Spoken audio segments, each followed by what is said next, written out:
Hey guys, welcome back. We are on episode 12, which is so exciting. I feel like we're getting through the numbers now, aren't we? Um, No.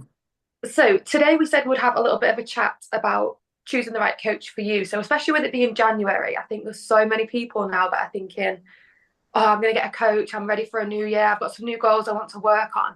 And it can be so intimidating, can't it, when you're looking through Instagram or you're scrolling through Facebook, and there are so many coaches now. And we were kind of chatting about how who's going to be right for you, really. So, Jamie, what do you think? How would you choose the right coach for you? Yeah, so it can be intimidating, and it for me it purely depends on what I want and what my goal is. So when I was looking for a coach, I looked out for how they lived, what their journey was.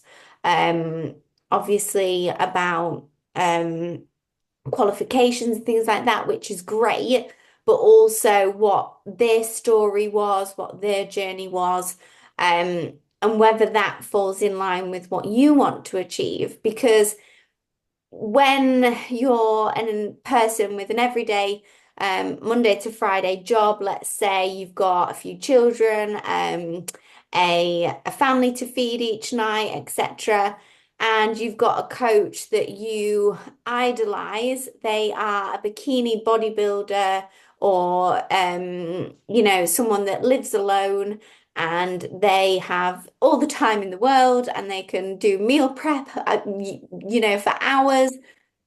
They're not going to be able to, well, they are if they're bespoke, but, they may not be able to understand what having a large family is like. And for you to fit into that might be quite difficult because you'll be comparing yourself, well, my coach has said this to me, I need to do this, I need to do that.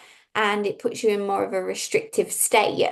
So I think looking at what their values are, also one for me, which has definitely changed, like, is when people post too many before and after pictures. Yeah. I when I was first starting out, like, you want to share people's wins, but also that doesn't show the change that people have made mentally, the hurdles they've got over.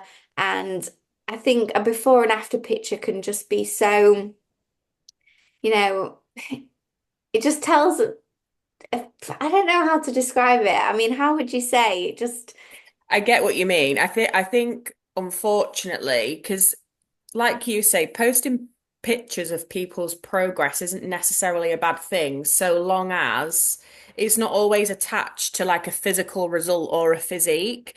Unfortunately, the sad thing is, I think that some coaches where you go on their Instagram page and there's just like progress picture, like before and after, before and after, before and after, and there's not necessarily any context around yeah. like the client's like mood levels or stress, sleep, are they a nicer person to be around, like all that kind of stuff. Unfortunately, I think that seeing those before and after pictures, sometimes people think that they're the right coach off the Mm. back of that. And I think that's really sad. Like they'll think, oh my God, look at this person's transformation. I want that. That's the coach for me.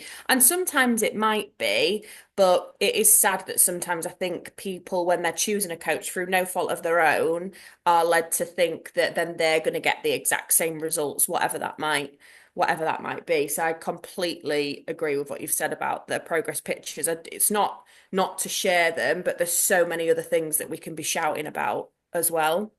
Um, and I Yeah. guess that links in with the right coach for you might not necessarily be the one that's constantly posting on Facebook or Instagram, Mm. because actually the right coach for you might be someone who's got children, got a full-time job, got other things Yeah. that they're doing, and they don't have time to be posting on Facebook and things. But actually, that means that they're the right coach for you because they understand how you feel when you're that busy and you're doing all these things. Mm-hmm. Um, and I think a lot of the time, word of mouth is if you've had a friend that's in a similar situation to you, and they've had a coach that's really worked for them, it's not necessarily going to be perfect for you. But Yeah. I think it's a good option because it kind of not everything can always be shown on Instagram and Facebook, and the best coaches often don't post that much or don't share that much because they're busy coaching and they're busy helping people with their lives. And I think it's really easy.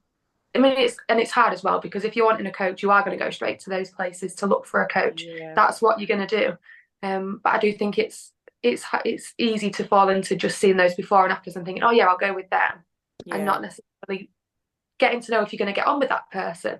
If it's someone, if it's going to be your coach, you've got to be able to trust them. You've got to be able to feel like you can be open with them. You've also got to feel like you can be open with them on the times that it's not gone that well. I think sometimes if you've got a coach that you feel like is only interested in your before and after photo, you're going to be a bit scared to say to them, actually, this week I've come off plan and I've not been able to keep up with that, and I've struggled to do this because of this, and this. And it's having a coach that understands that and that understands that life gets in the way sometimes, and you're not going to be able to stick to that plan perfectly. But it might be that the plan needs adapting or changing or making more achievable. And all that is involved in a coach as well. And I think you've got to be able to get on with that coach to feel like you can have those honest conversations. Absolutely. I think as well, it's like you don't have to have the same lifestyle as someone for that client and that coach to be the right match. Like, I, yes, have a stepson and a baby on the way, but I've coached women that have got 3 or 4 kids, which is something that I don't understand. But I think if that is the case and you're not so close to somebody's exact lifestyle, which of course you're never going to be, it's then like questioning to understand and working together to figure out what's realistic and what time they can put into meals and nutrition or exercise or meditation or whatever it might be. So it's not to say that just because you don't have the exact same, lifestyle as your clients that you're not the right coach for them. I think it's more about what Jamie was saying earlier about like their values and what they do and the effort that they show to understand that, then if that is something that they can't quite understand. Like, I've had coaches before, one of them in particular who was brilliant. I had no ambition or want to compete, and this person did it all, day in, day out, but they didn't coach me that way. And there was loads that I took away from that. So yeah, I think it's just about how much effort do they put in to understand your lifestyle as well, other clients. Yeah, you've said that really well, Katie. Like, because I coach many people that are going through menopause, perimenopause. I've never experienced that. I'm not yet anyway.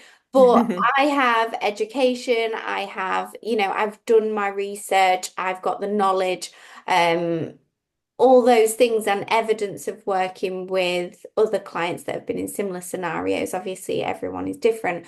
And it's about understanding that person and putting the time and effort into that person. And going back what you said, Sarah, about feeling like you can talk to that person and it's a place of no judgment. Because if you have a coach and you believe that they've maybe got 100 clients and they're all doing amazing because they keep throwing all these before and after progress pictures and da da da da, and you feel like you are, in very early stages, you may be making progress, but you might not feel you're making progress. You don't want to speak to your coach because you might think you're letting them down, or, you might have had an argument with your partner or at work and you've gone to Mackey's drive-through and you're like, you want to be able to drop that person a message and say, this is the situation, support me. And if you feel that that coach is catering for too many people, you're going to think, oh, I don't want to bother him, or, or that kind of thing. So I think although there's some fantastic coaches out there with some really big names, it's about finding the one that's got the time and the energy for your little world and wants to see you grow and shine.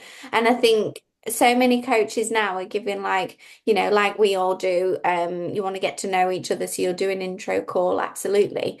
And feeling like I want to know that coach a little bit more. I want to, invest in them as much as they want to invest in you, because inevitably you become really good friends, don't you? Yeah. I'm friends with so many of my clients. Yeah, definitely. I think Um, as well, it's like what you've said. I mean, between the three of us, we've each, sorry, it's not, we're not coaching hundreds and hundreds of people, but I think I like that. Like, not only do I like to give them the right time and the attention that they need and pay for, but it would be easy. Our jobs would be so easy if everybody could be coached the same. But the reality is that that's nigh on impossible. Yeah, and I think that first call that you said about Jamie as well, that consultation call is kind of an opportunity for both of you to see if you're going to be the right match. And there'll be people that come in and chat to me, and I think, do you know what, actually, so and so would be a better coach for them, and they've actually got Mm, the expertise or the knowledge that that person needs. And it's about that consultation call not being sort of an interview as such. It's got to be that mm, open dialogue with both of you, and you've both got to feel comfortable and feel like you get on and you work well together, and I'm the right coach for you, because there'll be so many people out there that I'm just not the right coach for. And I'm really open with that. As soon as the first email I send, it's, do you want to have a chat and see if you think it's going to work, if we're the right match? And yeah. there's so many different coaches with so many different expertise that there will be the right coach for you and there will be the wrong coach for you.